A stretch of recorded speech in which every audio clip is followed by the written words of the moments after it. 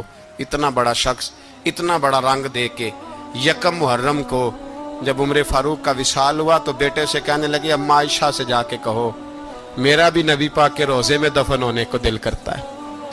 ایک قبر کی جگہ ہے اماں جی نے اپنے لیے رکھی ہے, بخاری ہے بخاری.